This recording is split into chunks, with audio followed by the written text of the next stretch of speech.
and have come to the town of Perast, which is about 20 minutes away on the bus. So we're still on the Kotor Bay, which is behind me, but it looks like a really sweet town just in front of me here.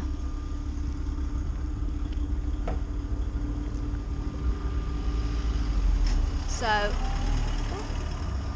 we're going to walk around and explore the town and have a little looky.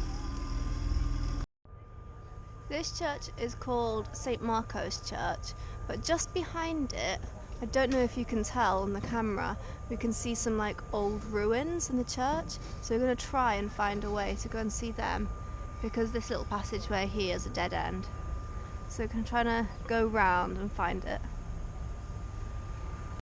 This is another church on the waterfront, which again doesn't look very used. The clock stopped, there's no like glass in the windows, and all the way up there's these purple flowers growing out of different spots. It does look very pretty.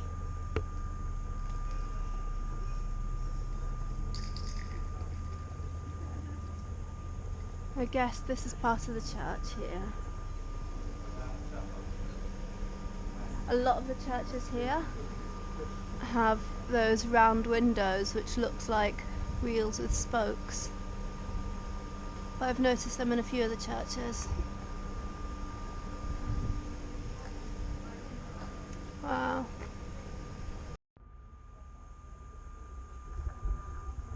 Right, we're gonna head up into the town now, away from the coast, up the stairs and have a look and see what they have up into the mountain face a bit more.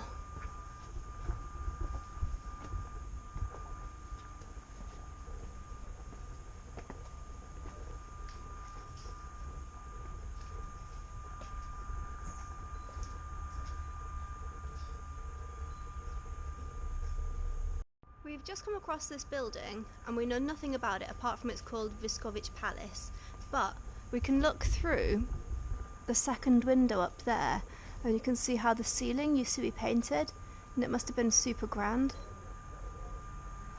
And apparently it's between the 15th and the 18th century.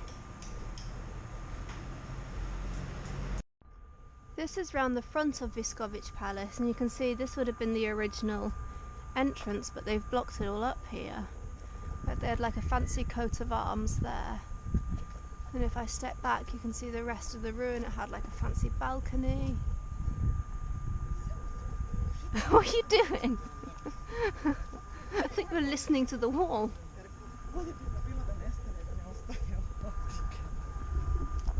I'd love to be able to see what it used to be like how people lived in there. It must have been gorgeous. And that means a pauper like me would never have seen the inside anyway.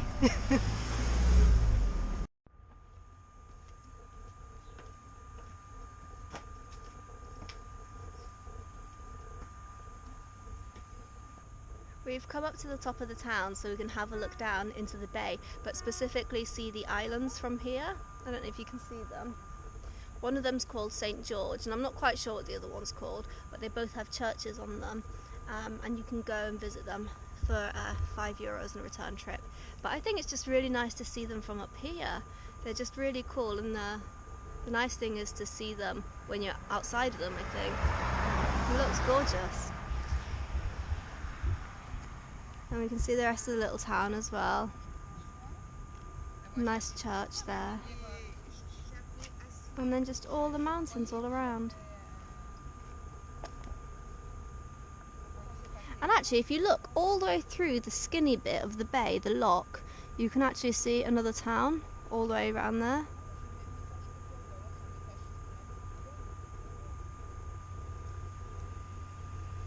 You can see all the little boats coming and going from the islands. It looks really nice, doesn't it?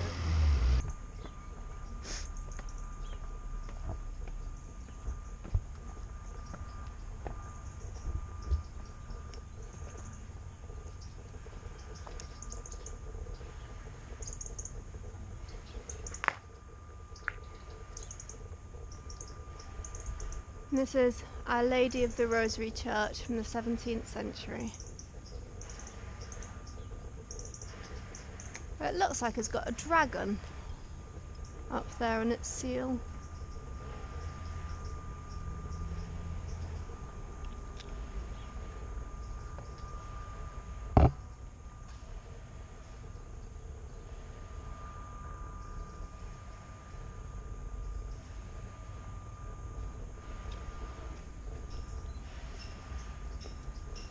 Can't go up.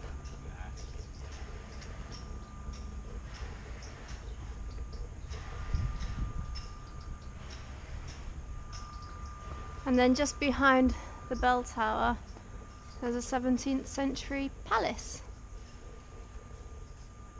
Again though, we can't seem to go in.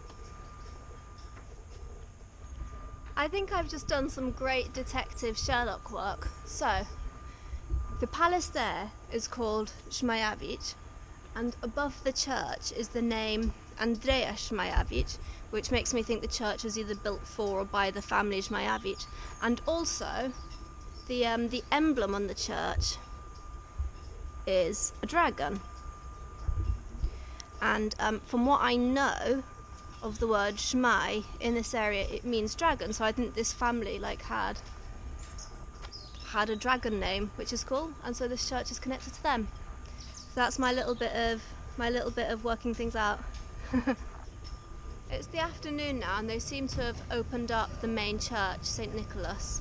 So we're going to go inside and have a look.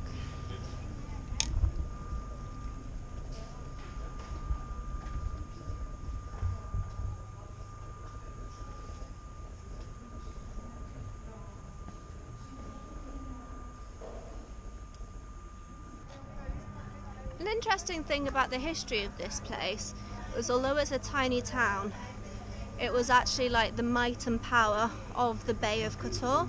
So the people here were like strong nautically, and they're strong fighters and stuff, and they did a lot of defending of the area. So much so that when the Venetians were in power here, actually they gave this town independence in terms of like governments and money and stuff, whereas the other towns were under the Venetian rule completely. That's pretty interesting, because they were obviously very special and powerful and scary. So we're going to head out of Perast now, and we're going to head back to Kotor. It's just such a beautiful place, so although there's not very much to do, it's nice just walking around and seeing the sights. I mean, the architecture's beautiful, the water is gorgeous, you've got these islands you can go to if you want. Really, really stunning, and it's just a nice place to sit, have a drink, relax and chill.